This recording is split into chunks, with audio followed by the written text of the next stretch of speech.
Bem-vindo ao Leadercast, o podcast para quem quer saber mais sobre liderança.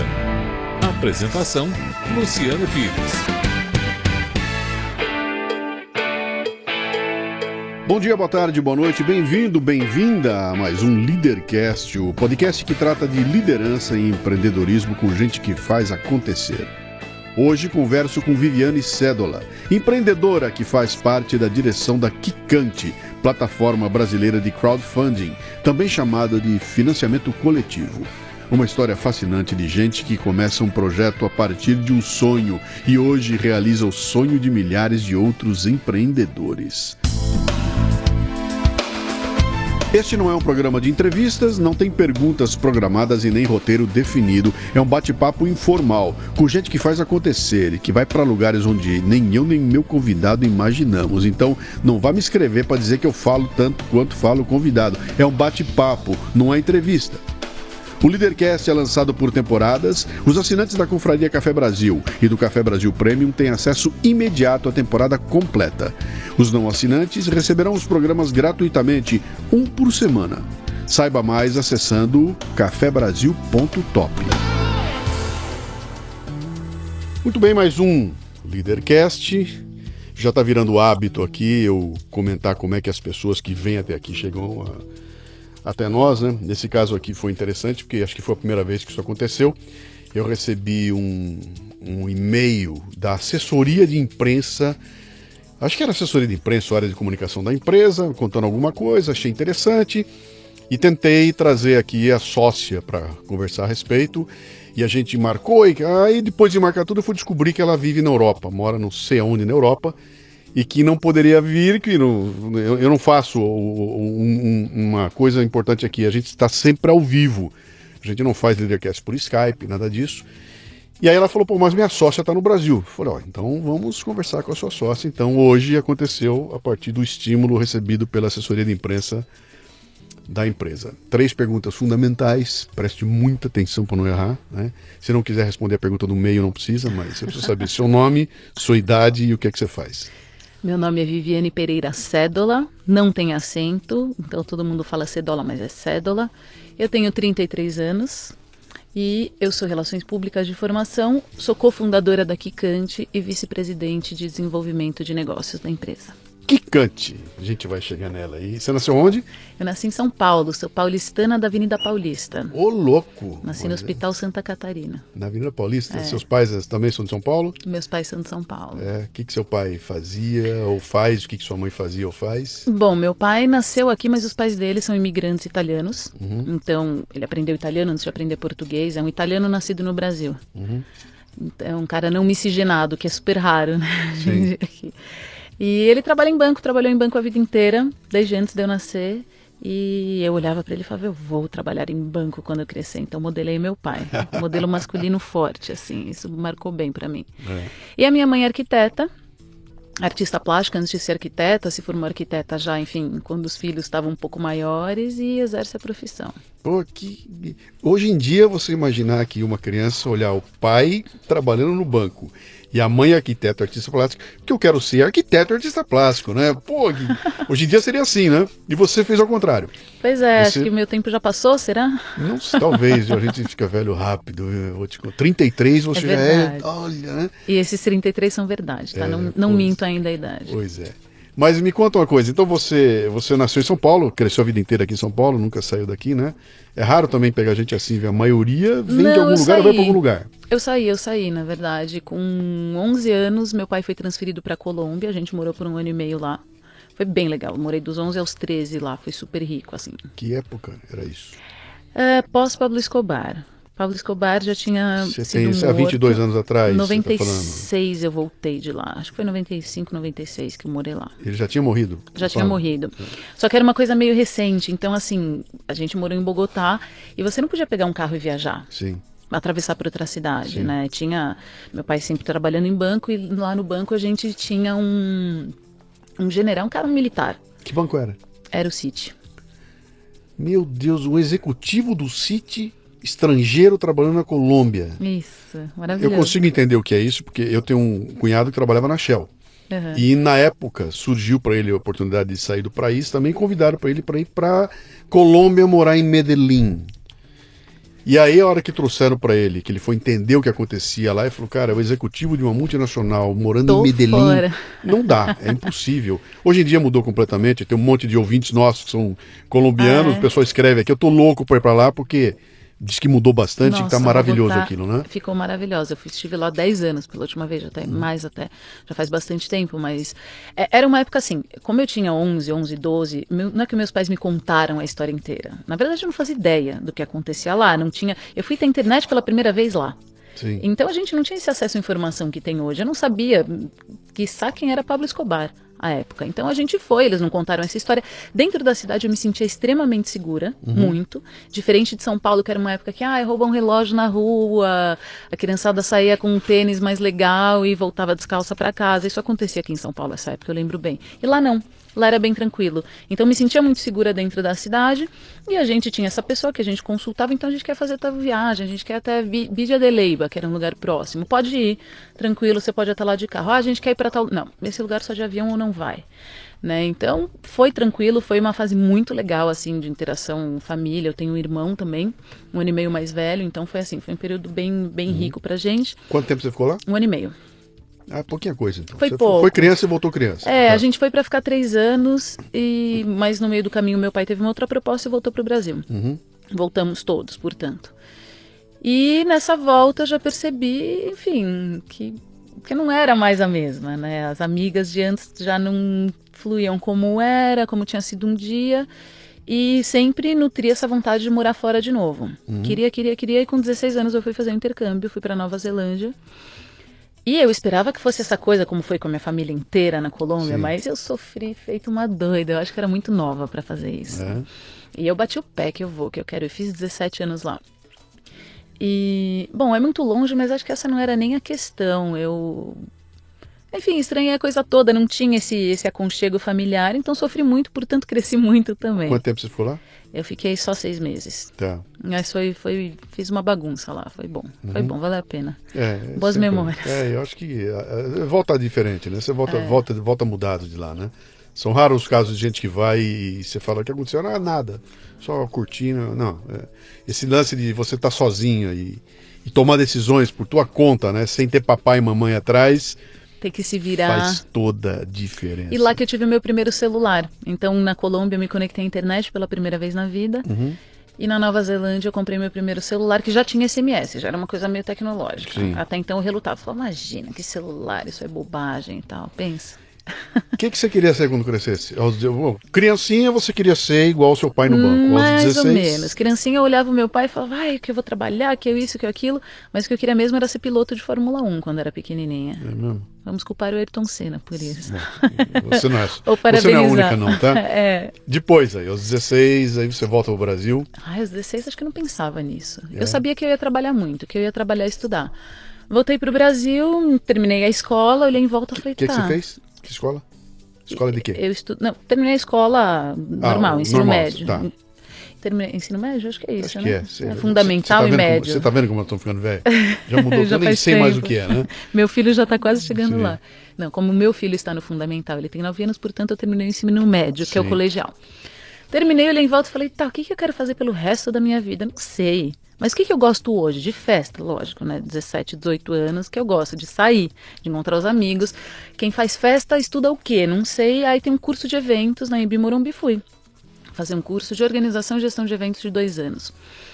Foi legal porque me abriu para outras profissões ali, que eu descobri o que era relações públicas, que eu viria fazer depois, e aí me apaixonei pela história toda, por comunicação. Uma época eu achei que eu faria jornalismo, mas a RP era mais a minha cara mesmo. Foi legal, então, ter esse interlúdio aí desse curso. Conheci um monte de gente, amigos que são com quem eu convivo até hoje bastante, e conheci quem viria a ser o meu marido, mas ainda não. Fui fazer relações públicas, então comecei a fazer RP, eliminei um monte de matéria, porque já tinha feito essa... Isso que eu ia te perguntar. Então não foram 2 mais 3 ou 2 mais 4? Foram 2 mais 4, só que esses 4 foram mais suaves, porque no primeiro ano eu ia 1 ou 2 vezes por semana na faculdade. Aí fui para a FAP, fazer relações públicas lá. E aí comecei a fazer a faculdade. Que ano que eu estava? Eu estava indo para o TCC E comecei a namorar esse que até então era o meu amigo, que eu conheci na primeira faculdade, engravidei. E ele morando em Santos, ele é de lá. Eu falei, poxa, eu vou terminar essa faculdade, como é que eu vou? Não, vou fazer tudo, vou acontecer. Faltando um mês para o meu filho nascer, eu falei, quer saber? Eu vou parar tudo, vou suspender e vou ser mãe por um ano. Então tranquei a faculdade, mudei. Na verdade não foi tão assim, tem uma historinha ainda, né, no meio de tudo. Falei, bom, vamos mudar para Santos então, vamos. E nessa de mudar para Santos, fecha mudança, enfim, caixa, compra apartamento, define onde vai morar, reforma. Peraí, muda antes ou depois do filho? Então, antes, estou grávida, Sim. querendo fazer faculdade, mudar de cidade, fazer tudo ao mesmo tempo agora. Sim. Eu me achava muito adulta. Eu tinha 22 quando engravidei, 23 quando ele nasceu. E ainda me acho adulta até hoje. É engraçado isso, que eu fico pensando, gente, daqui a 10 anos acho que eu vou olhar pra trás e falar, nossa, Vivi, o que você tava pensando? Vai, viu? Vai. Vou, né? Vai. Que bom, espero que sim. Sim.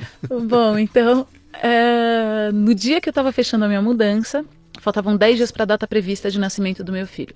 E esvaziei gaveta, e minha mãe estava de mudança também, então ninguém pôde me ajudar. Não tive muito apoio da família nesse momento.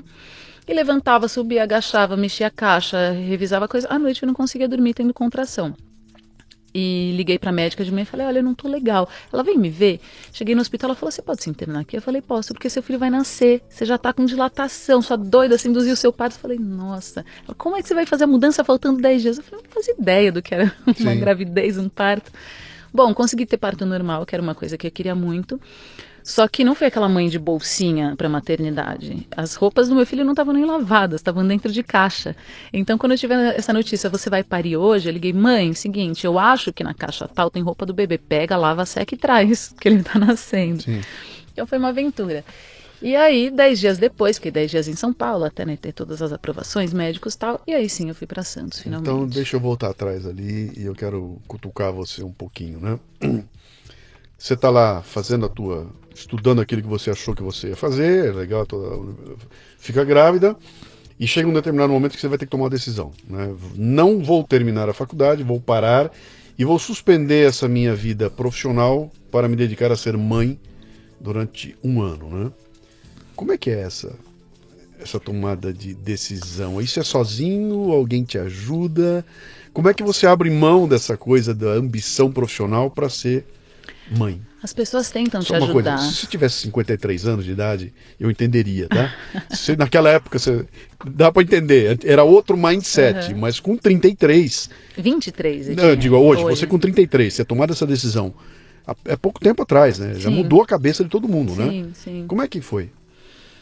As pessoas tentam ajudar, né? Elas te orientam, pai, mãe, mas você absorve aquilo que você quer. Uhum. Eu não, vou fazer tudo, até a hora que eu olhei em volta e falei, gente, não vou dar, não estou dando conta.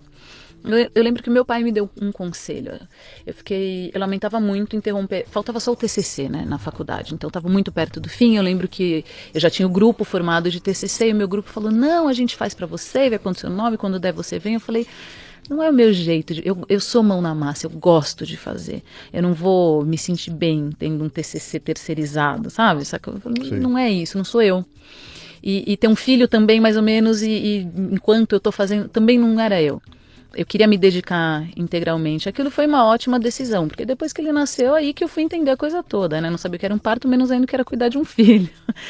Então, não foi uma decisão rápida. Eu fui teimosa até o final. Teu marido? Ele era novo também, tinha um ano mais velho do que eu. Ele já é meu ex-marido, né? Uhum. Ele é um ano mais velho do que eu apenas, então ele super me apoiava em tudo. A gente teve uma parceria muito legal. Ele então não interferia nisso. Se eu dissesse eu vou fazer tudo, ele ia falar vou te apoiar até o fim. Uhum. Então nesse sentido foi um cara bem legal, porque se ele tivesse colocado uma pressão de não, você tem que largar, aí pode ser que eu tivesse insistido até o fim. Sim. Para dizer, não, peraí, esse aqui é o meu espaço, ninguém vai interferir. Sim. Então, foi uma decisão minha, bem minha. Deixa eu botar um insight meu aqui. Aliás, deixa eu fazer... Isso aqui não é uma entrevista, tá? É um bate-papo. Sim. Vou falar isso aqui porque tem nego que não entende. Tem cara que vem ouvir isso aqui, acostumado a ouvir entrevista, onde o jornalista pergunta e a pessoa responde e fala que não é. Isso aqui é bate-papo e tem vezes que eu falo de montão porque eu vou dar o meu insight também. Quando você me inspira, eu quero dar um insight aqui. Eu fiz um pouco diferente. Eu vim para São Paulo, morei aqui. De onde? De Bauru. De eu conheci Bauru. minha esposa tinha 13 anos de idade, eu tinha 16. Eu vim para São Paulo E eu me achando nova. eu vim para São Paulo, só namorico do interior, né? E ficamos ali 9 anos, depois eu vim para São Paulo, casei, trouxe ela para cá. E eu cometi uma idiotice que hoje eu jamais faria, mas naquela época era assim a educação. E eu fiz todo o esforço para ela não ir trabalhar, porque arrumar um emprego não sei aonde, andar de São Paulo, ir de ônibus, a gente sem carro, era uma coisa complicada.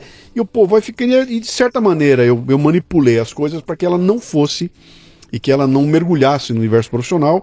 E aí quando pinta o primeiro filho, aí acabou, virou mãe, aí mãe é trabalho para a vida inteira, né? E acabou que eu acabei provocando ela não ter ido, e hoje eu me arrependo brutalmente e não tem mais volta, entendeu? O que passou, passou. Então, o insight que fica aqui, se você casou hoje mudou muito. Não dá para você chegar para um falar pro outro, não faça, não tem mais isso. Mas naquela época existia essa coisa da pressão. Então eu me arrependo hoje profundamente de não ter naquela época falado tem que ir, e vai quebrar a cara, e vai pegar o ônibus, e vai se arrebentar do outro lado, porque faz parte do crescimento, né? Eu, garotão, não tinha ideia, mas fica esse insight aí. Eu me arrependo muito disso, né? Não, então o insight me lembra outra coisa até, né? Em muitas questões a gente ainda vive no assim, e por isso a gente segue fazendo. Vieram 15 coisas na minha mente, mas vamos em ordem cronológica, né? A minha mãe sempre morou, a gente está em Moema, não sei se cabe aqui, estamos em Moema. Estamos em Moema. Sim. O estúdio fica em Moema, em São Paulo. Minha mãe cresceu aqui no bairro. E ela tinha 2 irmãos, ela é filha mais nova, um irmão no meio e uma irmã mais velha. E ela conta que o irmão dela saía para brincar na rua e ela tinha que ficar lavando a louça depois do almoço. E ela entendeu isso, ela entendeu que isso não era legal para ela. Então, quando ela me teve, e eu tenho só 1 ano e meio de diferença do meu irmão, sou mais nova, ela falou, vou criar os 2 como se eles fossem iguais, como se eles tivessem a mesma idade e o mesmo sexo, e não importa, não vai ter distinção nenhuma. Então, eu de forma alguma sofri isso que ela passou. Né? Eu fui entender o que é feminismo e toda essa história agora em movimento, enfim, nos últimos 10 anos, talvez, mais provável, com todo esse movimento feminista que vem acontecendo. Aí eu fui identificando coisas que aconteceram ao longo da vida, mas dentro da minha família, principalmente em relação à minha mãe, não houve. Meu pai, sim. Quando eu fui trabalhar pela primeira vez, eu sempre tive muito claro para mim que eu ia trabalhar e estudar.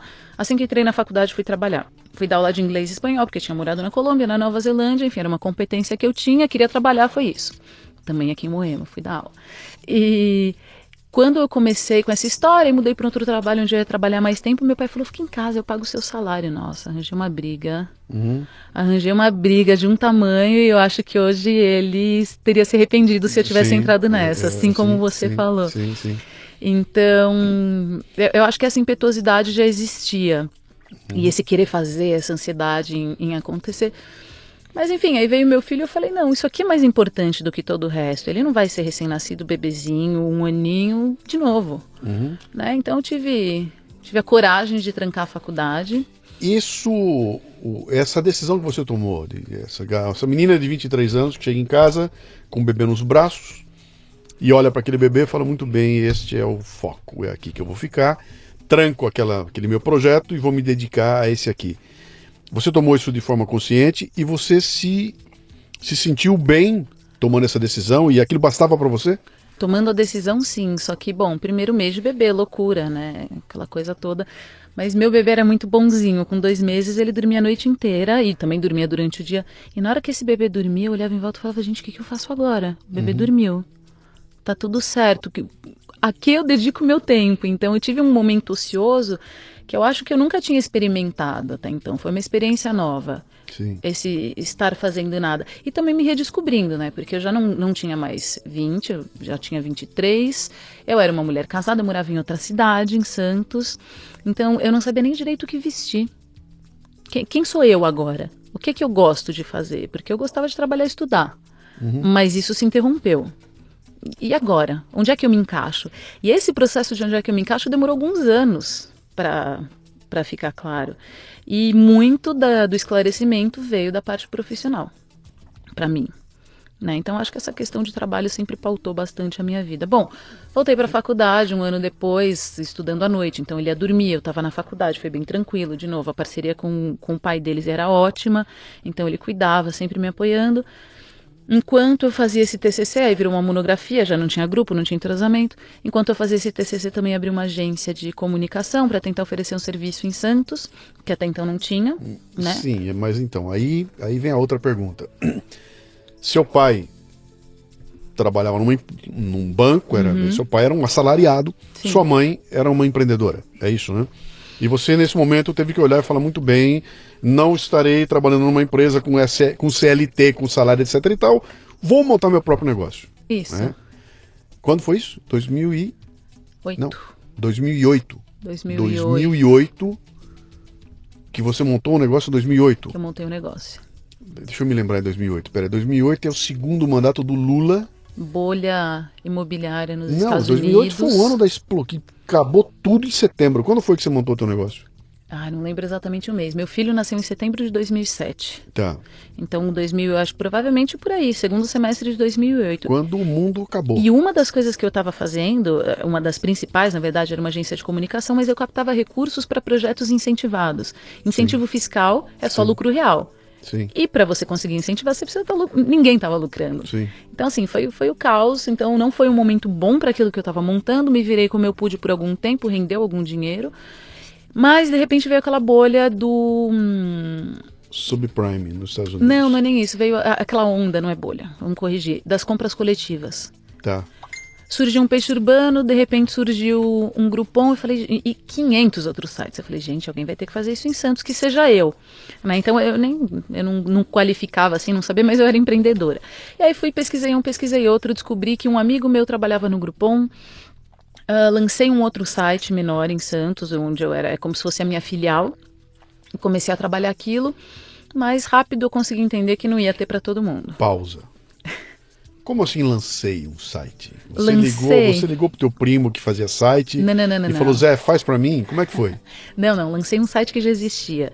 Encontrei um cara aqui que tinha lançado, dentre os 500 que tinham sido lançados, conheci um, aceitei com ele, a gente fechou um acordo, bom, vai ser assim, vai ser assado. Claro que ele não cumpriu boa parte do acordo, era uma coisa super informal. Eu falei, vou abrir a cidade de Santos, eu vou trazer ofertas de Santos, a gente põe no ar e o que girar disso eu ganho. Sim. E, enfim, não foi bem assim que funcionou. E na hora que a coisa começou a não funcionar muito bem do lado dele, eu já tinha o Groupon me assediando, falando vem. Só que lá no Groupon eu não seria a empreendedora, eu seria uma funcionária CLT. Sim. Claro, com comissões e tal, porque era justamente a parte de vendas. Mas quando eu entendi que esse cara ia furar comigo desse primeiro site menor, eu falei, eu vou. Então eu entrei no Groupon. Ali eu já estava formada, meu filho já estava um pouco maiorzinho e comecei a trabalhar Baixada Santista. Em 3 meses eu fui promovida, comecei assim, vendedora padrão. Em 3 meses eu virei coordenadora, mais uns 6 meses virei city manager, que eles chamavam, gerente da cidade, e fiquei nessa posição por uns 2 anos e foi um trabalho bem legal. Então ali eu pude me inserir em Santos, né, porque eu tinha que fazer esses contatos comerciais, comecei a criar contato com as pessoas, então a cidade ganhou uma outra conotação para mim. Mas eu sentia muita falta da mentalidade paulistana, talvez. É diferente, né? É o drive, né? É outro drive, né? É outra velocidade aqui, né? É outra.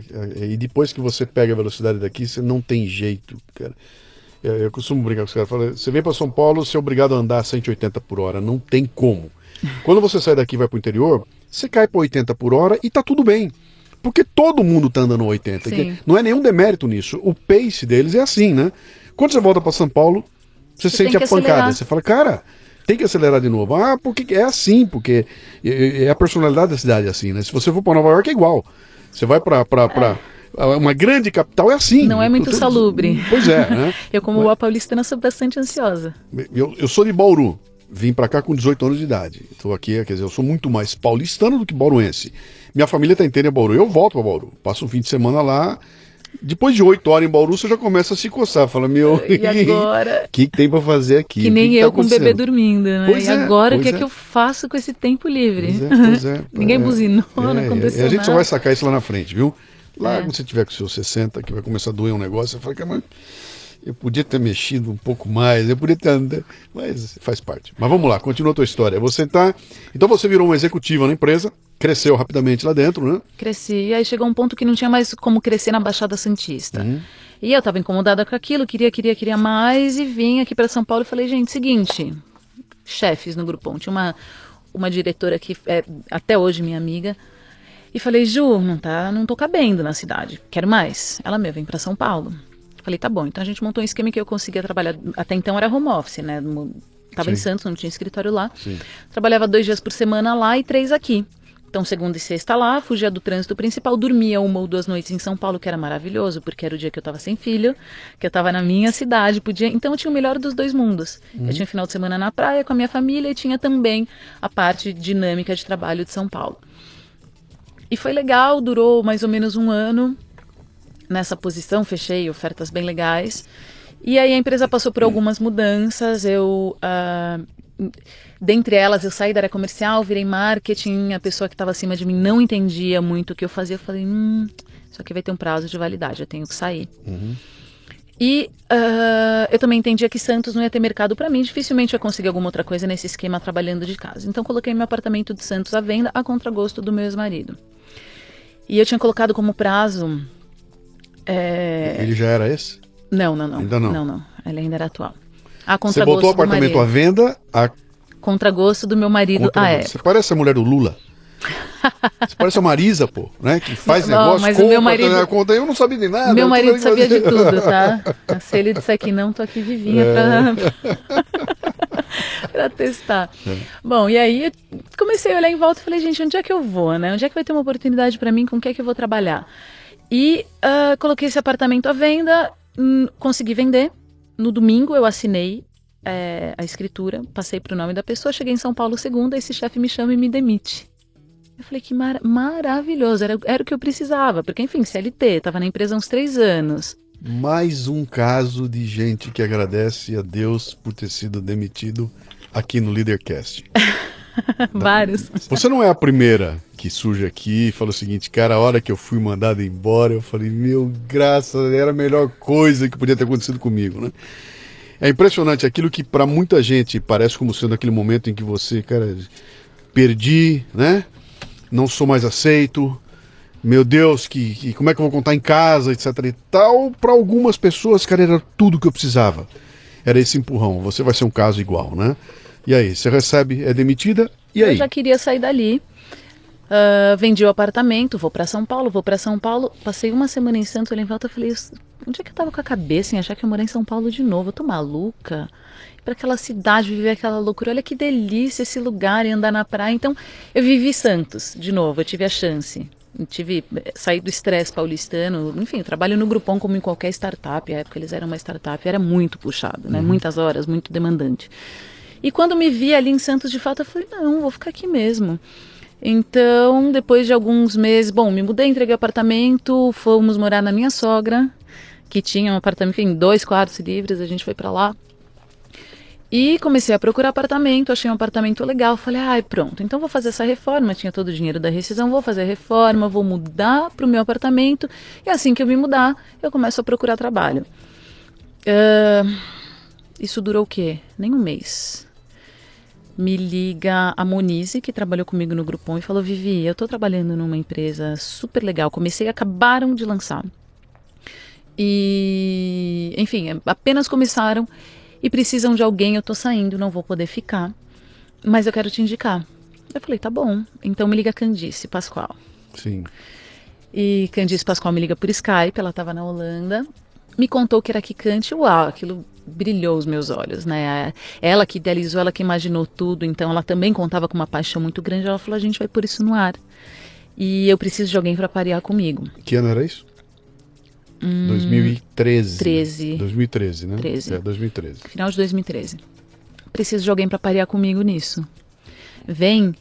Aí eu falei, ela, quanto você estava ganhando, tal? Eu falei, não consigo pagar nem metade disso. Eu falei, vou trabalhar da minha casa, em paz aqui em Santos, você me paga o que você quiser, me paga só pelo resultado, eu vou ser feliz da vida. Então fui para ganhar 40% do que eu ganhava até então. Só que eu poderia trabalhar de casa 100% do tempo e ter aquela chance primeiro de ter o meu negócio. Sim. E que era o que eu já queria desde antes de Groupon. E e trabalhar de casa, viver Santos, cuidar do meu filho e estar ali. A proposta dela era para você entrar como sócia Exatamente. de uma startup. Exatamente, Era como uma startup. cofundadora. Tá, como É uma cofundadora, startup tá. ainda, né? Essa ideia, era um modelo que ela viu em algum lugar e trouxe para cá? Como é que era? Como é que nasceu essa história? O de Quicante, você quer dizer? Quicante, é. Essa Quando é uma você falou que história legal. ela te contou a coisa com paixão, de onde veio isso? De onde veio essa história? Bom, a história tem dois lados, né? Do meu lado, eu já imaginava, já tinha visto alguma coisa de crowd imobiliário que acontecia na Índia, então várias pessoas se reuniam e falavam, a gente quer um prédio aqui, nós somos famílias de tantas pessoas, a gente quer que o prédio seja assim, assim, assado, eu quero que esse cara seja o meu vizinho, sim, concordo com isso, e a gente topa pagar até tanto. Juntavam todo mundo, chegavam numa incorporadora e falavam, vem cá, esse é o caminho, é isso que a gente quer. Então tinha uma plataforma que reunia essas pessoas, que organizava essa demanda. Eu olhei aquilo e falei, gente, isso é incrível, e de certa forma tem a ver com compras coletivas, né? E eu já tinha trabalhado com captação de recursos, então quando ela chegou com essa proposta, eu falei, gente, é isso. É exatamente então, o que eu você imaginava. acaba de definir rapidamente o que é o tal do crowdfunding, né? Que esse termo aparece no Brasil aqui, a turma, que é isso, que é isso, que é isso? Crowd é multidão, funding é juntar o dinheiro. Então um monte de gente junta o dinheiro e pega isso e faz alguma coisa, né? Exatamente, é que na verdade na Quicante é o inverso, né? Alguém propõe um objetivo sim. e as pessoas colocam dinheiro. Então era um pouco diferente do que eu tinha imaginado. Do lado da Candice, bom, a Candice é brasileira, baiana de Juazeiro, cresceu em Salvador e muito nova foi morar fora. Já, enfim, com essa cabeça empreendedora, foi para Nova York, trabalhou como executiva em várias multinacionais, também na área de captação de recursos, também com música e ela queria, bom, ela também teve filho, deu uma pausa e falou, como é que eu vou me organizar agora para ter um negócio meu, que eu consiga ter essa liberdade, a mesma liberdade que eu estava buscando. O filho dela é mais novo do que o meu, apesar dela ser um pouco mais velha, então ele era pequenininho ainda quando a gente lançou. E ela também queria devolver para o Brasil. Ela falou, poxa, eu fiz uma carreira fora, mas o meu país precisa de um monte de coisa. E o crowdfunding no Brasil até então era muito incipiente. As plataformas lançavam 40 campanhas por mês. Hoje a Quicante põe 1.500 campanhas no ar por mês. Mês? Mês. Já foram mais de 50 mil campanhas. Nós vamos chegar lá. Bom, vamos chegar lá, essa atualidade, mas enfim.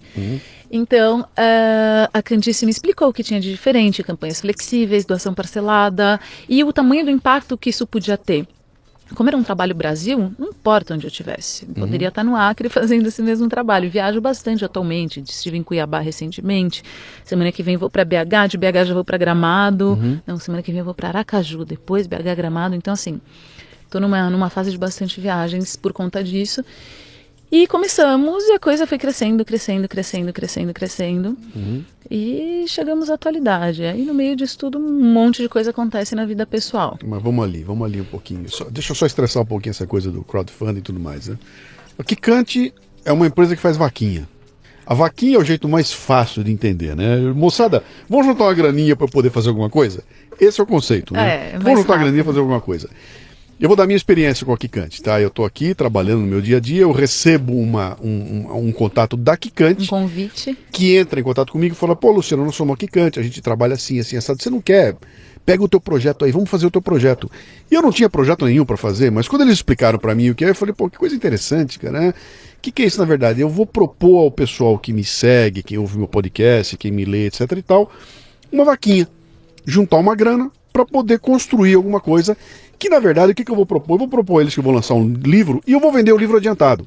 Então, se X pessoas comprar o livro, eu consigo levantar uma grana suficiente para fazer o livro, né?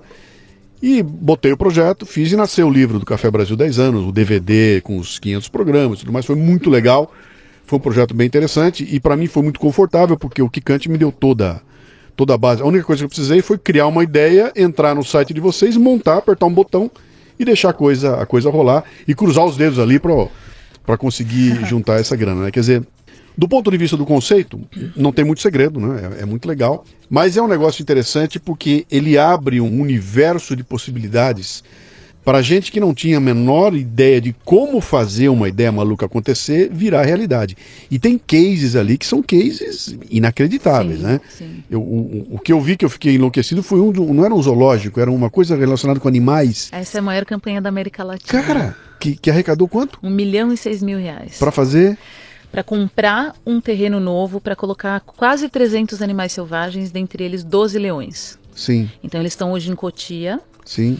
E a cidade chegou no entorno daquilo, o espaço ficou pequeno, mais animais chegam, eles falaram, o lugar está estressante para eles. Tem buzina de carro, um leão não lida bem com isso, imagina 12. E a gente precisa de um santuário novo. E aí eles compraram um terreno no sul de Minas, agora estão na fase de construção dos recintos, tem que levar esses animais para lá, que também é um processo bem longo, e foi uma campanha muito legal. Assim, até voltando um pouco à sua história, né? A gente te procurou e te convidou porque você tinha potencial. A gente conseguiu identificar isso analisando as suas redes sociais. Então, ó, esse cara tem audiência. As pessoas estão interessadas no que ele quer dizer. Sim. E talvez você não se fizesse essa pergunta, ou criasse projetos além, porque de fato não tinha o dinheiro ali disponível, né? Quando você pensar, vou publicar um livro, vou ter que investir do meu bolso, sei lá, 15, 20, 30 mil reais, ou vou pedir emprestado no banco, não, o livro nem dá dinheiro. Sim. A gente sabe disso. Então, a gente acaba deixando os nossos projetos, os sonhos que a gente tem adormecidos por falta de oportunidade. E aí quando a gente chegou para você e falou, ó, você tem aqui um potencial e com esse número de seguidores você deve conseguir arrecadar tanto, a gente tem uma conta meio mágica que a gente faz que depende de muitas variáveis, mas enfim, que a rigor se cumpre. Você falou, poxa, nem tenho projeto, e no fim tinha, né? Então o ponto é, se eu tivesse essa grana, se eu tivesse 20, 30 mil, o que eu realizaria? E como isso interessa ao meu público? Porque afinal a gente depende também deles concordarem, né? Deles quererem pôr o dinheiro ali, então tem que ser legal pro outro lado. Deixa eu te dar mais um insight aí. Eu tive 2 problemas ali quando vocês ligaram para mim. Um problema era não ter um projeto evidente, que foi depois eu pensei um pouquinho, o projeto nasceu em 15 segundos. Ah, se você me der 20, 30 mil agora, eu consigo criar várias coisas. Né? E o outro é uma questão cultural, que para mim foi a maior barreira para vencer. Né? Como cara, é que eu vou como é que pedir eu vou pedir dinheiro? dinheiro pros outros para fazer um negócio meu, cara? Não dá, não se passa. Cara, eu vou contar por aí, vão dizer que eu estou esmolando e que babá. Bom, isso é uma briga cultural gigantesca, que tem muito a ver com o Brasil. Se você for nos Estados Unidos, isso não tem lá é outro papo, cara. Os negros juntam e dão dinheiro lá, que é uma beleza, né? Aqui é muito diferente, porque aqui até hoje eu tenho gente que me acusa, escreve para mim todo mês me chamando de mendigo, de que eu sou pidão, que eu tô pedindo dinheiro, etc e tal, né? Então, vencer esse primeiro momento, que foi vergonhoso até, sabe? Como é que eu vou falar que eu tô pedindo dinheiro pra fazer um negócio, cara? Pô, e não era nem tanta grana assim. Fala, pô, tá legal, vou precisar de 1,5 milhão para erguer um prédio, é uma coisa. Agora, 30 conto para fazer um livro, sabe? Isso aí você pega aqui, dá um jeitinho e faz ali, né? Foi duro vencer essa questão. E eu imagino que esse problema que aconteceu comigo, vocês devem encontrar com muita gente. É uma questão interessante pelo seguinte, por que você vai querer publicar um livro que não interessa às pessoas? Sim. Como é que você vai saber se o livro interessa antes de apresentá-lo? A campanha te permite isso. Então você fala, gente, eu tenho um amigo pessoal, amigo do meu pai, trabalhou com ele, enfim, um cara que tem dinheiro, ele poderia bancar o próprio livro. Ele vai lançar em breve uma campanha na Kikante. Ele escreve contos, ele é judeu e toda sexta-feira ele escreve para o Sabá, não sei qual o termo correto. E as pessoas falam, poxa, você devia publicar um livro, devia. Ele fala, eu não sinto essa necessidade, não faço questão. Seria legal ter tudo reunido. Agora, não quero investir 20 mil, 30 mil nisso. Agora, se eu pré-vender 500 livros, eu publico. Então vamos lá, vem cá, turma que está dizendo que eu deveria publicar. Se vocês querem mesmo, esse aqui é o caminho. Se eu bater essa meta, eu vou publicar. Então ele está lançando uma campanha tudo ou nada, Sim. mesmo sabendo que ele poderia bancar esse livro, porque tem o colaborativo por trás. A beleza da coisa é justamente essa. A sua relevância... Poxa, ele poderia, por vaidade, de ter publicado um livro há muitos anos. Mas não é essa a ideia. A ideia é ter uma troca, de fato. É criar algo colaborativo. Sim. Então a gente trata muito livro, CD. E CD, quando eu falo em CD, a gente tem, sei lá, um monte de nome forte. Elza Soares fez pré-venda de DVD. Leila Pinheiro, Lobão. E cria uma interação muito legal com quem tá do outro lado, né? Então, ao invés desse artista ficar esperando uma gravadora, uma editora vir bancar ou ele tirar do próprio bolso e arriscar, porque, bom, por mais que a pessoa tenha dinheiro, 20, 30 mil reais, para algo que não funciona é dinheiro, fica né? Trancado, né? Fica empilhado em casa aqui e não acontece nada. Exato, um monte de livro. grave. Pensa a Sim. frustração de ter um monte de livro impresso, Sim. guardado no seu armário. Não é legal, ninguém quer isso. Então, a gente inverte esse processo. Em vez de você criar o produto e depois gerar demanda, você antecipa essa demanda, você antecipa o marketing, você tem o feedback mais, você consegue oferecer outras coisas como recompensa. Então, Leila e Lobão, os dois me relataram a mesma coisa. Cara, teve uma pessoa que entrou e contribuiu com muito. No caso da Leila, foram 15 mil reais. Ela é amiga pessoal dessa mulher hoje. Porque ela falou, eu sou super fã sua, sempre quis, vem aqui tocar em casa. Essa era a cota dos 15 mil. E a última vez que encontrei a Leila, ela falou, olha, amanhã ela vai fazer uma cirurgia no joelho. 2 anos depois da campanha. Então, cria uma possibilidade de interação única. Sim. De repente você tem uma pessoa que te admira loucamente do outro lado que você não sabia, e você dá a chance. Aconteceu comigo, né? 1/3 do que eu levantei lá foi um cara que doou. E eu acho que eu já contei essa história. Esse cara deu a doação, foram 10 mil reais que entraram lá. Você chama de doação? Não, né? Contribuição, né? doação pode ser... Entrou uma contribuição de 10 mil reais, quando eu olhei e falei, pô, esse cara errou, ele digitou um 0 a mais, ele não viu e deu uma merda. E mandei um e-mail pro cara, bicho, você tá ficando louco? E ele, olha quem tá falando, cara, louco é você, cara, você me ajudou a orientar uma porrada de coisas que eu tinha, acho que merece, e merece mais até, se precisar você me avisa aí que vai ter mais. E aí cai a real, você fala, cara, não é possível que alguém possa valorizar o meu trabalho a tal ponto, né, e aí por causa disso nasce o livro, nasce toda essa coisa. Então é muito mais do que só dinheiro que uma campanha te traz. Sem dúvida. De repente esse cara nunca teria vindo e te contado essa história. Sim. E olha a riqueza disso, Sim, né? E eu imagino para ele, na hora que ele recebeu o livro na mão dele, né, que ele falou, cara, esse livro nasceu e tem um monte de gente recebendo isso aqui porque tem uma contribuição minha aqui, que é a mesma coisa que acontece com aqueles 180, não me lembro quantos foram, 180 caras que estão no livro. Você abre o livro, tem um nomezinho de cada um. E eles me procuram, quando me encontram, cara, meu nome está no livro, e fala com o maior orgulho do livro, do nome dele tá ali, né? É demais. Que é aquela coisa de você, eu faço parte de alguma coisa que eu acho que tem valor, né? Então, poder fazer parte disso é muito legal. Há um tempo atrás, o Corinthians lançou um projeto, que deve ter vindo de algum lugar, que foi um projeto genial, que era o seguinte, ele te oferecia, vendia para você uma cota, para você botar o teu nome num ladrilho, numa parede dentro do Corinthians lá. E eu não deu, imediatamente eu comprei um ladrilho pro meu pai. E avisei pro meu pai, tá aqui, mandei para ele a foto, tá aqui a foto, seu nome num ladrilho lá no estádio antigo do Corinthians, lá no Tatuapé. E meu pai ficou super feliz, né? Aí você fala, cara, olha só, o que era o lance aqui? Eu quero ter meu nome em alguma coisa que eu amo, em alguma coisa que eu acho que tem valor, né? E uma contribuição, por menorzinha que seja, se 1000 caras derem, você tem uma coisa feita lá, né? Essa é a beleza. Vocês devem ter cases fabulosos tem ali. Cada coisa. Tem um rapaz que ganhou uma bolsa para ir para o MIT, enfim, morava numa comunidade super pobre e ganhou uma bolsa integral. Ele ia ser bancado o tempo todo lá, hospedagem, comida e o curso, super inteligente, mas ele não tinha o dinheiro para passagem. Sim. Coisa de 5, 6 mil reais. Lançou uma campanha. Teve 2 apoiadores que contribuíram com valor alto, assim como o seu, algo que surpreendeu ele. Ele falou, gente, não conheço essa pessoa. Sim. Ligou para esses caras e falou, vem cá, muito prazer, obrigado. E eles disseram, olha, a gente quer apostar em você. Eu quero te acompanhar esse tempo todo no MIT. Quando você voltar, eu já garanto o investimento em seja lá o que for que você vai criar. Então, enfim, tem muita história muito legal. A Candice está publicando um livro agora chamado Seu Sonho Tem Futuro. E esse livro reúne várias dessas histórias e ela organizou essas histórias de forma a ilustrar uma metodologia que ela usou para criar Kikante, várias empresas que ela criou o mundo afora. Então a ideia é que as pessoas, é aquele bom e velho pensamento que a gente não tem, assim como você não tinha o projeto do livro, em geral a gente não para pensar, tá, se eu pudesse fazer o que eu quisesse hoje, o que seria? Qual é o meu sonho? É viver do meu hobby? É, sei lá, fazer cerâmica, que é uma coisa que eu adoro e faço? Não sei, se viver de skate ou viver do surf, o que eu gostaria de fazer? Queria ser um escritor? Como é que eu faço para chegar lá? Em geral, as pessoas abandonam isso como uma possibilidade. E o que ela criou é muito mais do que só uma inspiração. Tá aqui minha história bonita, eu nasci, hoje eu sou um milionário, né? A gente até falou um pouco disso agora há pouco. Mas ela cria a metodologia para você conseguir chegar lá. Então, esse aqui é um caminho. É assim que você tem que seguir, é isso que você tem que fazer.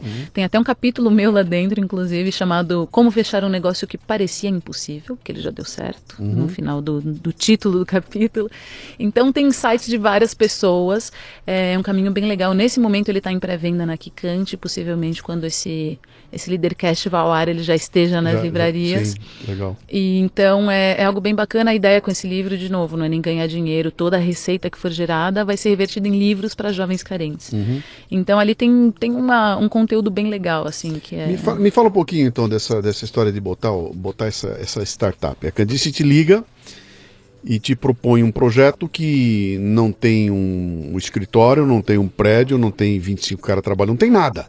Não, até tinha um prédio, só que eu não viria trabalhar no prédio. Aí eu ainda falei... Mas já nasceu com investimento, assim? Ele nasceu com investimento? Nasceu com investimento. Como é que é isso? De onde veio essa grana?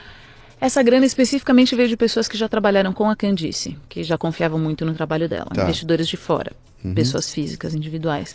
Ela conseguiu anjos, então, investidores. Ela montou um business plan. Ela sabe o que faz, gente. Conseguiu. Leia um livro. Preciso conhecer essa figura. Ela é ótima, vale a pena.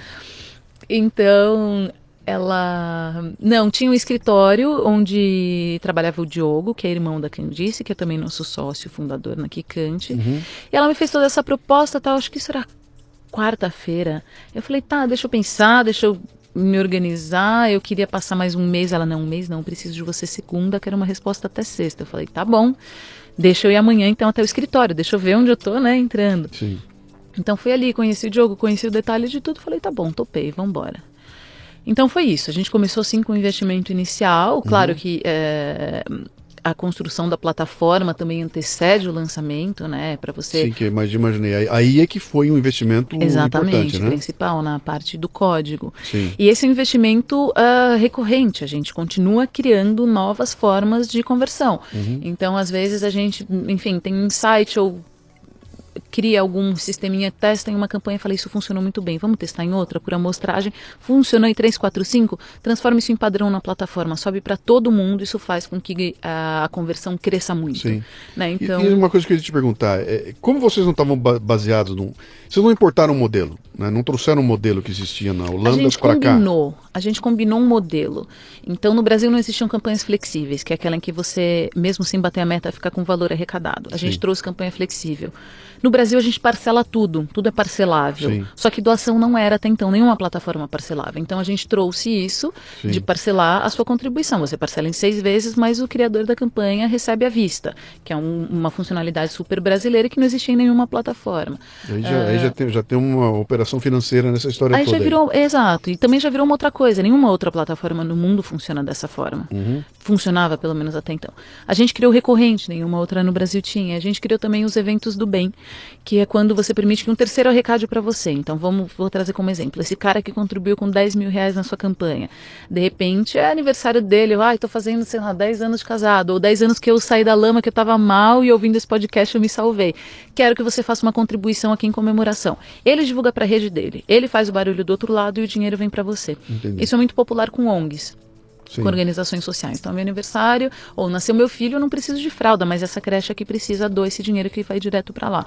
Então, você transforma o cara que está do outro lado como um agente arrecadador também. Vocês definiram tinha um time frame?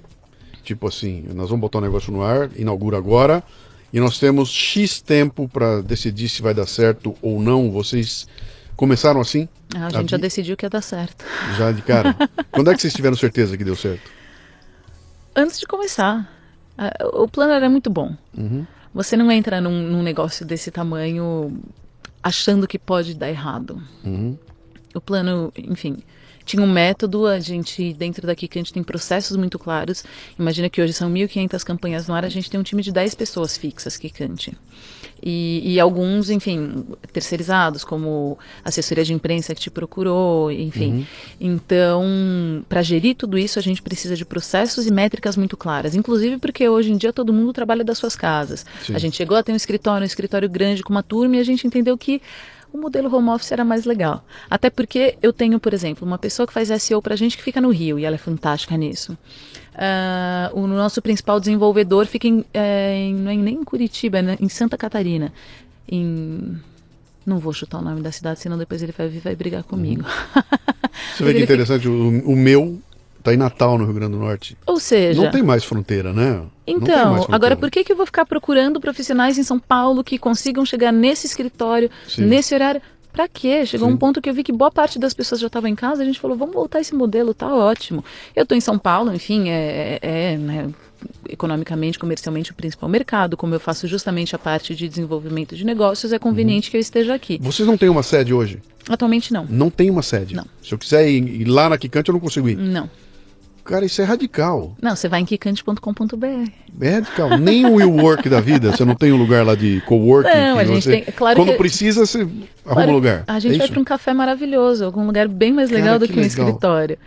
Então a gente tem, claro, um endereço comercial, mas para fora. Como é que funciona o RH de uma empresa com essa formação, com essa formatação? O RH de uma empresa? Como é que funciona? Bom, terceirizado também. Vocês fazem uma reunião de quando em quando? Junta a turma toda? Com que periodicidade isso acontece?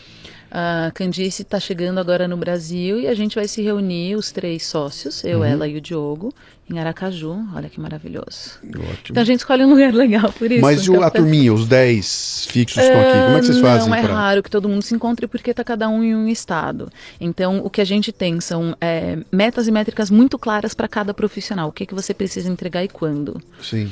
Então muitos deles nem interagem entre si porque não tem... Não, na verdade estou pensando, todos interagem entre si. Retiro o que eu disse.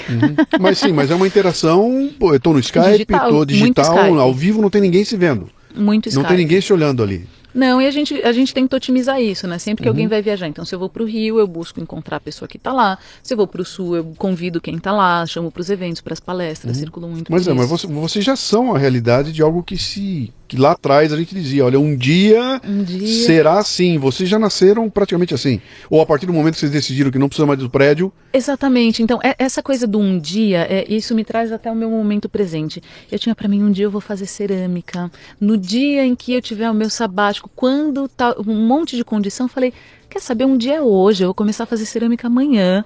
Não tem isso de um dia. Então, isso é algo que eu aprendi muito com a Candice, essa dinâmica de pensamento de o que a gente quer fazer é isso, vamos fazer agora. Sim. Estão aqui os passos e os prazos para aquilo. Sim. Então é tudo uma questão de organização. Você consegue fazer o que você quiser. Então seu sonho é realidade. Soltei um sumário agora dentro do Café Brasil Premium de um livro chamado #Now. Now. Agora. Ele chama Agora, né? Onde ele define a capa do livro barato, que são 2 círculos que tem uma intersecção. Um deles é passado, o outro é futuro e no meio está o Now. E ele diz o seguinte, cara, o único lugar que você consegue agir, o passado é legal, maravilhoso, o futuro também é, mas só dá para agir no now, no aqui e agora, né? E aí ele define o que é um agorista, né? Eu sou um agorista, né? Que é o cara que tem essa input, tem que estar mexendo, cara, eu tenho que estar, tudo que eu quero é estar agitando e fazendo acontecer, né? Em Bauru não acontece tanto, né? Nem Santos. Pois é, mas não, o pior é que agora já acontece, né? Você viu? Sim. Eu tô com um cara em Natal, você tá com o outro no interior de não sei onde, não, caíram as barreiras todas, né? Porque se antigamente... Olha que legal que nós estamos falando aqui. Antigamente, numa pequena cidade, eu era obrigado a encontrar um emprego numa empresa que estava lá. E aí, se você tem... Pô, me formei eu até tive um psicólogo que veio aqui numa cidadezinha no interior. Eu falei, cara, o que faz um psicólogo numa cidade pequena, né? Hoje em dia, esse cara está conectado com o mundo. Ele tem um business, que é um business de internet, e esse cara não interessa mais onde ele está. Ou seja, caíram todas as barreiras. E hoje qualquer sujeito em qualquer lugar do Brasil pode montar um baita de um negócio. Não tem mais limitação, né? Quer dizer, isso é uma perspectiva com a qual eu tenho dificuldade de conviver. Estou com 61 anos de idade. Estou super antenado. E mesmo assim é difícil para mim entender, né? Eu recebi aqui 2 meninas eu fiz um Leadercast com elas. E eu comecei o Leadercast não entendendo o que elas faziam, e no final da entrevista, da conversa, eu continuava não entendendo o que elas faziam. E aí, quando eu comentei isso, elas falaram, então você está certo. Que se você tivesse terminado a conversa conosco e tivesse dito, agora eu entendi, tinha algum problema. Porque a ideia é não compreender, né? Então você vai para essa coisa do WeWork, essas startups, essas empresas, falando, que é isso, cara? Que loucura que está acontecendo? É um mundo completamente distinto, né? Mas eu vou te explorar mais um pouquinho. Como é que vocês derrubaram todas essas coisas? Então, meta para bater, trabalho de equipe, work sem estar um interagindo com o outro, tudo de longe. Interagindo sim, à distância. À distância. Como é que é? Eu falo com a Candice todos os dias o dia inteiro. É muito WhatsApp. E assim, no começo da Kikante nem tinha chamada por WhatsApp, não tinha vídeo por WhatsApp. Então, as facilidades só foram sendo geradas e, enfim, aumentando essa interação. Quer dizer, a tecnologia, vocês estão usando ela totalmente a favor de um business. Tá. Exato. Depende totalmente de internet. 70% das contribuições da plataforma vem das redes sociais. Então, de fato, depende desse movimento todo que a gente vê. E é um movimento que só cresce, portanto, a perspectiva é... Quanto tempo tem a Kikante? 4 anos em outubro de 2017. Desse ano. Vocês medem o crescimento de vocês por projeto, por dinheiro? Como é que você mede? Das duas formas? Das duas formas, são KPIs diferentes, né? Então, eu não vou falar de grana, vou falar de projeto, vai. Como é que é essa curva de crescimento de vocês aí? Porque imagino que você deve ter tido uma dificuldade de quebrar uma cultura. No momento em que quebra a cultura, começa a vir um monte de gente, Nesse momento a gente fez um investimento em marketing, né? O nosso grande desafio é massificar o conceito. Sim. Hoje 1.500 campanhas, poxa, que legal, é bastante coisa. Cara, quantos brasileiros têm projeto engavetado? Isso é muito pouco em relação ao que pode se tornar. Mas 1.500 campanhas por mês é muita coisa. São 50 por dia. Quantos brasileiros a gente tem? Não é tanto assim. Então a gente entende que isso pode impactar muito mais gente, né? Na Kikante a gente acredita que o acesso ao dinheiro, ao recurso, deve ser descentralizado. E a melhor maneira de você fazer isso é permitir que as pessoas, os indivíduos, definam o que vai ser financiado ou não. Tirar isso da mão de 1, 2, 3 grandes empresas ou grandes fortunas. Sim. E fazer com que pessoas contribuam com projetos de pessoas. Então a gente criou uma plataforma para facilitar isso. Sim. Só que a gente sabe que tem muita gente por aí que tem projeto e não sabe o que fazer com ele. Então esse é o nosso esforço, fazer com que essas pessoas ouçam o que a gente tem a dizer. A gente chegou no começo a investir bastante em marketing para atrair essas campanhas, só que trazia muita campanha pequenininha, nem pequenininha, campanha que não arrecadava nada. O cara olhava e falava, é de graça, eu vou lá, vou pôr e ponto. Exige um esforço, você fez uma campanha, claro, você sabe. Sim. Então a gente começou a fazer um esforço inteligente. Então é isso, a gente analisa os dados e pivota muito rápido, ou seja, toma uma decisão de mudar a atitude em relação àquilo porque não estava dando certo. Muita campanha que não arrecada nada? Não. Quem pode arrecadar? Quem tem já seguidores, quem tem redes sociais. Porque esse cara, você, por exemplo, tem, vamos supor, um mailing de 20 mil pessoas e 200 mil ouvintes, eu ia falar espectadores, ouvintes, sim, leitores, por mês. Quando você faz uma campanha e você mostra o dia a dia, esse cara acompanha, ele compreende muito melhor do que eu mandando um e-mail falando, olha que bacana, do que eu fazendo um anúncio em redes sociais. Então a gente adotou essa estratégia, vamos buscar os VIPs, que a gente chama, e foi isso que aconteceu com você. A gente te convidou a lançar uma campanha, você tem potencial e funcionou, né? Aplicando bem os passos todos de divulgação, de repetição, a campanha funciona. E o seu público, com certeza, já entende muito mais de crowdfunding do que a média nacional. Sim, então, sim, essa é a estratégia que a gente tem hoje, e esse é o nosso desafio, enfim, para sempre, né? Muito bem, tem alguém ouvindo a gente aqui que está se coçando todo porque tem um projeto em mãos, e você sabe que quando a gente tem um projeto, tem um filho, né? E filho não tem defeito, né? Então, o filho jamais, ele é lindo, maravilhoso, né? Vamos fazer aqui uma sequência aí com umas recomendações que você nos dê aqui. É legal que de repente alguém vai escutar aqui, pode nascer alguma coisa boa aqui, né? Quais são os passos? O que alguém que tem um projeto deve fazer antes de chegar na Kikante? Depois que chegar na Kikante, a gente fala na sequência, tá? Antes de chegar na Kikante. Antes de chegar lá. O que é? Dentro da Kikante, o que você vai fazer é adaptar o seu projeto para a plataforma digital. A gente é uma plataforma de captação, então você não precisa descrever o seu projeto inteiro para mim, Kikante, nem para o potencial apoiador. Antes disso, você precisa ter um orçamento bom, saber quanto você vai, qual o valor mínimo necessário para que o seu projeto exista. E aí tem aquele pessoal que fala, não, se para eu gravar meu CD ou para eu publicar o meu disco, pô, 100 mil reais seria maravilhoso, porque aí eu faço o primeiro show, a viagem. 100 mil reais para publicar o disco é muito, né? Você com 20, com 30 consegue publicar o disco, lançar o disco ou publicar o livro. Agora, o show, o marketing, isso é o segundo passo. Então, vamos pensar em uma meta que seja o mínimo necessário, fazer o orçamento mais enxuto possível. Esse é um primeiro passo. E ter um orçamento firme, fornecedores bons, para que lá na frente, quando você tiver arrecadado, você consiga entregar isso com segurança. Depois, descrever bem esse projeto, ilustrar é muito importante, né? Você mostrar qual vai ser a capa desse, mesmo que seja uma capa ilustrativa, né? Qual vai ser a capa, qual vai ser o nome, o que que você vai entregar. A gente está muito habituado a uma relação de compra. Você tem que tentar tangibilizar essa ideia, né? Como é que eu enxergo o que que vai ter ali? Exato, tangibilizar. E quando a gente fala em tangibilizar um livro, um CD é fácil. Quando eu falo em tangibilizar uma ONG que precisa de dinheiro para continuar cuidando de crianças, o desafio é maior. Então, a gente busca, nesse segundo caso, criar histórias, contar histórias felizes. Então, olha, essa é a Mariazinha perdeu o pai, perdeu a mãe, veio parar aqui na creche, cresceu, foi bem atendida, a gente cuidou dela por X anos, foi para a escola, hoje ela é dentista, tá super bem de vida, tá aqui ela feliz, sorridente. Só que a gente tem outras 1.000 crianças nessa condição e hoje a gente só tem dinheiro para cuidar de 500. Aí você entendeu, aí você tem um número, você tem um norte. Então, o seu desafio é contar no topo da campanha qual é o seu objetivo. A pessoa que acessa uma página de campanha, ela não quer saber, eu sou Viviane, eu nasci, eu fui para Colômbia, isso não importa, o que importa é que eu vou publicar um livro amanhã. E se você vier agora, você vai pagar menos, o tema é mó legal, eu sei que te interessa. Poxa, me interessei, quero saber mais dela, lá embaixo vai ter mais sobre mim. Então você precisa ter o projeto completo para depois transformar ele em algo mais objetivo, em uma página de campanha.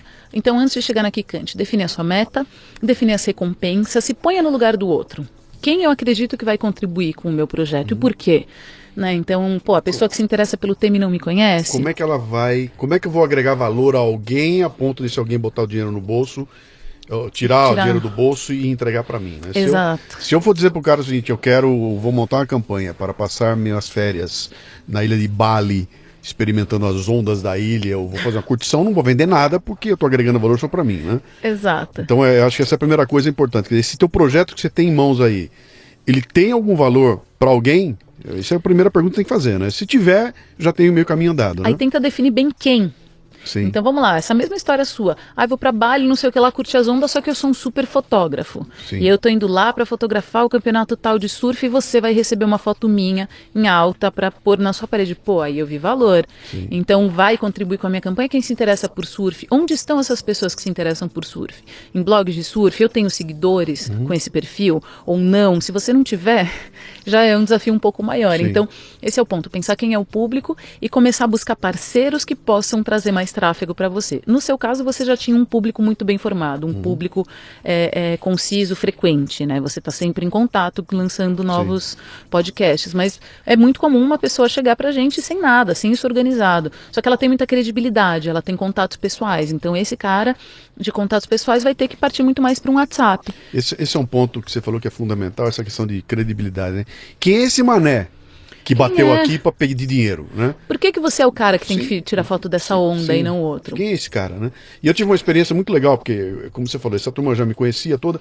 Eu lembro que eu dimensionei um projeto X e o projeto ficou X10, né? Porque era um livro na minha cabeça tinha 180 páginas, quando eu terminei o livro tinha 800 e cacetada. Era um CD com os programas, deu 3 DVDs. Então, era muito mais do que eu tinha imaginado no início, e isso atrasou o projeto em cerca de 4 meses, né? E eu não tive ninguém reclamando. Mesmo os caras que escreveram para mim, de quando em quando eu botava no blog, né? Eu mandava um e-mail, mas tinha gente que não recebia e falava, escuta, o que houve? O que houve com o projeto? Não, cara, eu tive que... Dancei porque eu vou ter que refazer tudo, atrasei e não tive nenhum problema, nenhum estresse com a questão do atraso dele lá, né? Então essa é uma parte importante, quer dizer, essa credibilidade. O que me leva para um outro ponto, que agora eu vou te pegar. Ui. Vamos falar um pouco de uma questão ética aqui, que teve até alguns acontecimentos recentes aí que levantaram Você viu? Eu falei que ia te pegar, você ficou tão nervosa que daí deixou cair o celular, né? Vou te dar a palavra-chave, tá? Zebeléu. Zebeléu? Zebeléu. Foi com vocês? Foi com a gente. Muito bem. Para quem não se lembra, Zebeléu é o case da hamburgueria da Bel Pass, do menino lá do Masterchef, etc e tal, que causa uma comoção nacional quando é apresentado como um projeto de 3 riquinhos, 3 playboys que querem que você dê dinheiro para eles montarem uma hamburgueria para curtir a brincadeira deles lá. E aquilo abre Nossa, a consequência daquilo foi um negócio impensável, né? Foi impensável. Tanto que vocês tinham, acho que um dos maiores projetos de vocês era o projeto da Bel, da Belpass, não foi? Sim, sim. Quando ele nasceu e bateu todos os recordes, né? E de repente a consequência foi um negócio brutal aí, né? Que me leva... E em algum momento o crowdfunding foi acusado de ser o responsável por aquilo. E eu falei, mas que é isso, cara? Os caras estão... E nasceu uma falatória, olha aí! Então começou a se suspeitar que o crowdfunding é isso, quando na verdade era só uma ferramenta, mas acho que misturou tudo e para vocês deve ter sido um problema lidar com essa questão toda aí, né? Como é que você faz... Vamos tentar dividir a pergunta, tá? Primeiro, como é que foi essa crise que explode no colo de vocês?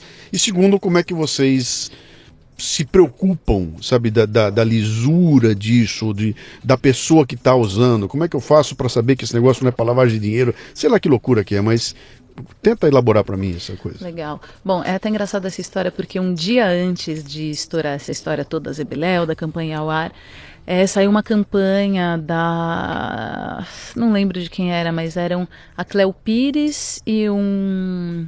Esqueci o nome do rapaz, um ator também. Ela como se não tivesse um braço, como se ela fosse uma paratleta, e ele também... Paulo Vilhena, isso. Paulo Vilhena, e aquilo pegou super mal, e todo mundo, ai, que ridículo, que mau gosto, que não sei o que lá, que péssimo. E eu olhei aquilo e falei, nossa, né, como essas coisas viralizam. Mal sabia que 2 dias depois ia ser comigo. E assim, enfim, eu ia participar daquilo. Sim. Bom, a gente já teve... Antes dessa história de Zebeléu, uma campanha de um restaurante chamado La Peruana. La Peruana era um food truck e a Isabel, que é a chefe, ela decidiu montar um restaurante e lançou uma campanha na Quicante. O intuito dela com a campanha da Quicante era gerar marketing para esse imóvel. Ela arrecadou com a gente acho que uns 25 mil, ou seja, não foi isso que pagou a reforma, não foi isso que pagou o ponto, não foi isso que 25 mil se custear uma bancada da Tramontina é muito. Sim. Mas ela usou a campanha como uma forma de, primeiro, convidar as pessoas que já seguiam ela nas redes sociais, e os food trucks a gente sabe que se baseiam muito nisso, olha, eu já estou nesse endereço e tal, priorizar essas pessoas e falar, vem cá, você pode vir primeiro, se você contribuir aqui você vem no soft open e não vai estar aberto para ninguém, só para quem vier pela Quicante, legal, gosto do que você faz, achei legal, quero ser parte disso. É parecido com a história do livro. E a gente também conseguiu um resultado de imprensa muito legal. Eu lembro que eu e ela demos uma entrevista para o Conta Corrente do Globo News, deu enfim, uma super projeção. Então, quando ela abriu La Peruana, ele já estava sendo aguardado, as pessoas queriam que aquilo acontecesse. Não tinha nenhuma grande personalidade, então não viralizou mal, foi um restaurante que arrecadou, que lançou, hoje, esse ano ele entrou no Bibi Michelin, que, enfim, são aqueles pequenos notáveis, né? Ou seja, onde ela pode vir a ter uma estrela no Michelin. Ninguém reclamou, ninguém achou ruim, ninguém achou mal. O que aconteceu no caso Zebeléu foi que a Bel tem um público muito fiel, que segue ela nas redes sociais, que sempre seguiu, segue até hoje. E o Léo tinha uma projeção de massa, né, de TV, algo muito grande. E a gente sabe que quando você chega nesse ponto... E ele tinha torcida contra também, afinal, aquilo era um Masterchef. Só dá um segundo para mim, que pode ter alguém que estava morando em Marte nos últimos 2 anos... Só para lembrar uma história, né? A Bel, a empreendedora, a Belpass, etc e tal, a menina do Vale, etc e tal. E de outro lado o Léo, que tinha acabado de vencer o Masterchef. E eles têm um amigo em comum, se conhecem 3 ali, começam a conversar e tem a ideia de montar uma hamburgueria com uma proposta diferente. Juntaram o nome dos 3, deu Zebeléu, né?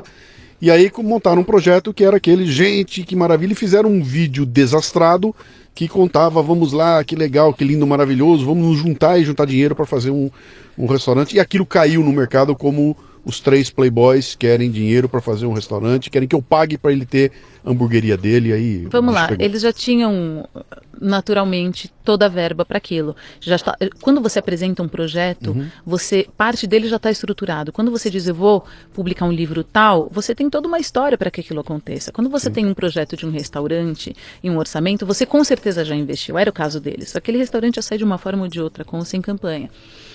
A campanha tinha esse viés de marketear, de falar, vem cá, você pode ser o primeiro, você pode interagir com a gente, você curte a Bel, você curte o Léo, você pode entregar recompensas além, até muito como o caso da Leila Pinheiro que eu falei, um pocket show de 15 mil reais. Gente, tem fãs que querem isso e que vão ficar muito felizes em ter isso como uma recompensa. E, por outro lado, quem está criando a campanha consegue um ticket médio bem maior do que conseguiria de outra forma. Então, era muito essa coisa de convidar as pessoas a serem parte de algo antes de todo mundo e serem parte de fato. Essa campanha, no primeiro dia, arrecadou muito bem. Eles iam bater aquela meta muito rápido. Bem rápido mesmo. Só que foi uma opção deles, por conta de toda a viralização, tirar do ar. A minha sugestão à época, como relações públicas, foi, gente, vamos até o fim. Essa campanha vai bater a meta, vocês apresentam um resultado positivo assim. Haters existirão sempre. Eles estão aí, né? O público da Bel é muito fiel, só que essa campanha extrapolou esse público. Sim. O público do Léo ainda estava em formação, ele era um cara novo na mídia. Mas enfim, dentre eles optaram por tirar do ar, ok. Essa história me lembra muito quando o Spike Lee lançou uma campanha lá fora. Spike Lee lançou para um filme, olhando para ele e falou, Spike Lee, você não precisa, mas eu quero. Me deixa, não quer contribuir? Você não tem obrigação nenhuma. Ah, mas você é o Spike Lee, sou, e estou fazendo essa campanha. Com isso eu vou ter uma liberdade que eu não teria com nenhuma produtora, com nenhum grande distribuidor, etc. Aqui eu vou fazer do meu jeito, é isso que eu quero. E eu tenho um público. Meu público quer ver isso sendo feito do meu jeito. Então, ao meu ver, o caso Zebeléu, voltando até o que a gente estava falando, na hora de adaptar o projeto ao crowdfunding, talvez ele não tenha sido Bom, com certeza ele não foi muito bem sucedido, não comunicou bem o que gostaria. Mas fora isso, é lícito. Eles poderiam arrecadar para esse projeto de uma forma ou de outra. A obrigação de quem lança uma campanha é cumprir com o objetivo, ou seja, publicar o livro, ou o CD, ou abrir a hamburgueria, ou seja lá o que for, entregar as recompensas. Não tinha nada errado lá. Nada errado. Absolutamente nada errado naquele projeto. Legalmente, não. Nada, não tem nada errado. De comunicação. E aquela história, e a base dessa história toda é o seguinte, bicho, dá quem quer. Dá quem quer, e acabou. E ninguém tem que reclamar disso aí. Mas em tempos de mídias sociais, você sabe o que acontece. Aquilo virou um carnaval gigantesco. Quando é que acendeu a luz vermelha para vocês de que vai sobrar para nós aqui também? Olha, não sobrou para nós. Não. Eu não perguntei se sobrou, eu perguntei quando é que acendeu a tua luz vermelha de que, esse negócio está atingindo uma dimensão tal. Eu cheguei a ler na imprensa, os caras tratando o crowdfunding. O problema é o crowdfunding. Eu tive amigos meus que vieram em inbox para mim, vem cá, você não filtra a campanha, não? Como é que você deixa isso aí ir ao ar? Sim. Eu falei, como assim, como é que eu deixo? O que tem de errado? Vamos lá, ninguém feriu ninguém, nenhum animal foi morto, quer dizer, provavelmente iam servir carne, né? Olha eu, quase vegetariana falando. Mas nenhum animal foi morto no processo. Não tem nenhum erro, a gente não faz curadoria na Quicante. Sim. Esse foi um dos grandes conceitos que a gente trouxe, que permitiu também que o crowdfunding alcançasse a dimensão que ele tem. Isso porque não sou eu, Vivi, nem Candice, nem Quicante que vai definir se você deve ou não arrecadar fundos. E isso é a segunda parte da pergunta que eu te fiz, tá? Que é aquela de como é que vocês se protegem para que não venha o Pablo Escobar fazer uma scrap, etc. Bom, como é que você faz? A gente analisa toda a campanha que é lançada do ponto de vista legal. A gente tem uma blindagem legal na plataforma, então os termos protegem tanto quem está lançando campanha quanto quem está apoiando. E a gente só faz repasse do valor ao final da campanha, assim como foi com você. Então você termina a campanha, a gente tem mais 15 a 30 dias para terminar de receber esse valor e fazer a checagem legal completa. Então não tem risco, a pessoa não vai conseguir acessar o dinheiro antes do fim. A gente vai fazer essa checagem lá na última ponta. Então o que a gente quer é que as pessoas venham, que se interessem, que tentem fazer o seu sonho dar certo, sim. E a plataforma vai enviar para essas pessoas muitas dicas e muitas orientações sobre como chegar lá. Isso é uma coisa importante que acho que a pessoa que está ouvindo a gente tem que saber aqui. O pessoal do Quicante enche o seu saco com dicas e com e-mails. E aí, já publicou tal coisa? Cara, que tal você mandar um e-mail para os caras? Já botou no blog? Olha, e eles ficam te pentelhando. E é legal porque a cada momento surge um negócio que eu não fazia ideia, né? Você já escreveu um post no blog para falar a respeito, que nem pensei nisso, tá na hora. E eles ficam dando uma série de dicas baseada no que você comentou lá no começo. Aquilo que funciona para você, aquele cara fez assim, por que você não faz também? Então, tem toda uma espécie de uma consultoria, tem toda uma consultoria que a gente recebe, não paga nada por isso, porque isso está embutido no projeto, vocês vão ganhar um percentual do projeto.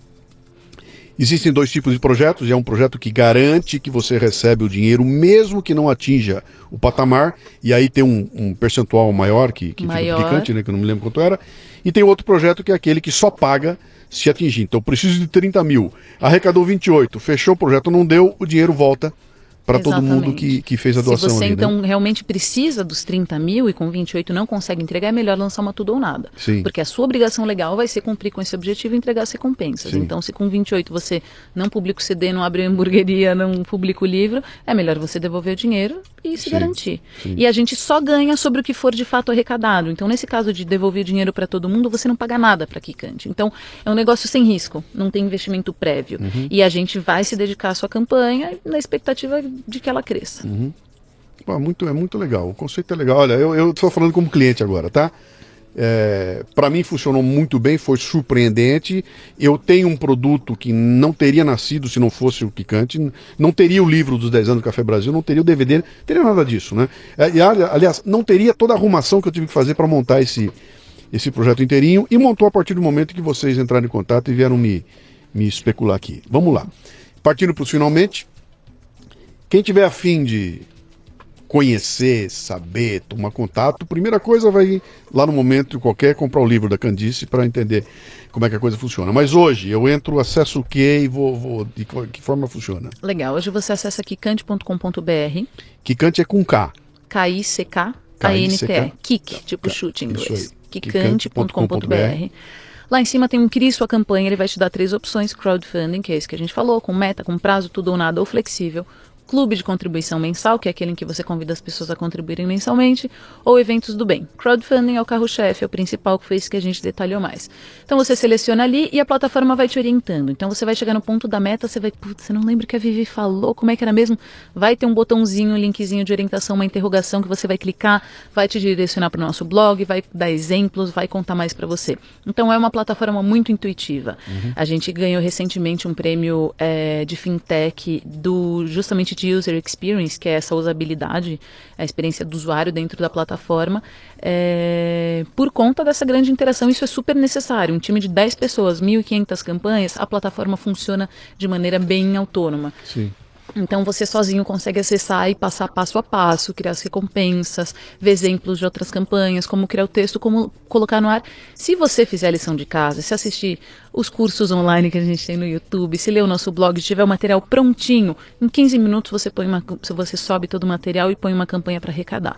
E aí divulgar muito, muito, muito, como você falou. Ler os nossos e-mails. Sim, sim. E a mesma atitude que esses e-mails têm em relação a você, criador de campanha, que você tem que ter com o seu potencial apoiador. Repetir, lembrar o cara de maneira criativa, contar de várias formas a mesma história. É muito legal. Olha, esse aqui é um programa de liderança e empreendedorismo, tá?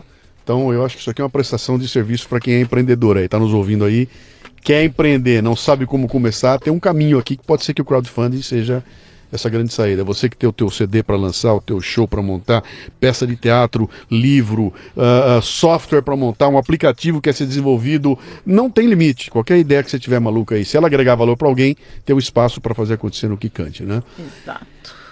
Olha, adorei esse papo bom. aqui. É bom a gente saber como é que as coisas começam, como é que elas funcionam e saber um pouquinho desse dia a dia. Eu fiquei fascinado com essa história da empresa que não tem uma sede, que não funciona. Vocês já estão levando ao extremo, né, essa coisa toda aí. Espero que continue crescendo.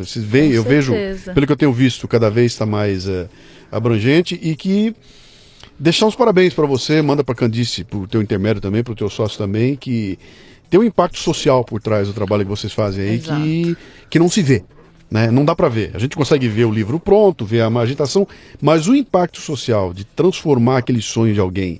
Esse menino do MIT que você falou, por exemplo. Cara, como é que de repente a vida desse moleque mudou e ele volta para cá e um belo dia esse cara vai ser presidente da República e vai fazer coisa acontecer por causa de uma ação como essa que aconteceu. E um mecenas, né? E um mecenas que o ajudou. Que surgiu, que não surgiria de outra forma, que não ia achar ele onde ele estava. A Candice ganhou, inclusive, esse ano de 2017, o prêmio da Cartier de Iniciativas Femininas Sociais. Então a gente foi para Singapura para defender toda a tese, foi uma experiência bem legal, vários projetos de várias mulheres do mundo inteiro, coisas incríveis. E, enfim, mulheres que estiverem ouvindo também, que têm negócios de impacto social, vale a pena se inscrever, acompanhar, ver as outras histórias que estão lá, são muito inspiradoras. Sim. Aonde estão essas histórias? É da Cartier, aquela marca de joias. Tá, legal. Obrigado pela visita. Eu que agradeço, espero parabéns que tenha também pelo Valeu. Café Brasil, foi um sucesso a campanha. Vamos fazer acontecer, daqui a pouco eu apareço lá com outra campanha. Por favor, estou esperando. Muito bem, termina aqui mais um Leadercast. A transcrição desse programa você encontra no www.leadercast.com.br. Para ter acesso a esta temporada completa, assine a Confraria Café Brasil no cafebrasil.top. O custo é de R$10 por mês. R$10. Mais ou menos 2 pães de queijo ou uma cerveja quente que darão a você acesso imediato a todos os arquivos desta temporada do Leadercast, para quem quiser fazer uma maratona e explodir a cabeça. Acesso ao grupo Café Brasil no Telegram, que reúne ouvintes dos podcasts Café Brasil e Leadercast. É uma turma muito legal, que está lá discutindo temas importantes, compartilhando ideias e recebendo conteúdos exclusivos. Este programa chega até você como parte do projeto Café Brasil Premium, um ambiente educacional, sem ser chato nem superficial, que já conta com mais de 1.000 assinantes, recebendo todo mês conteúdos voltados ao crescimento pessoal e profissional. Conheça, meu, vale a pena. www.cafebrasilpremium.com.br.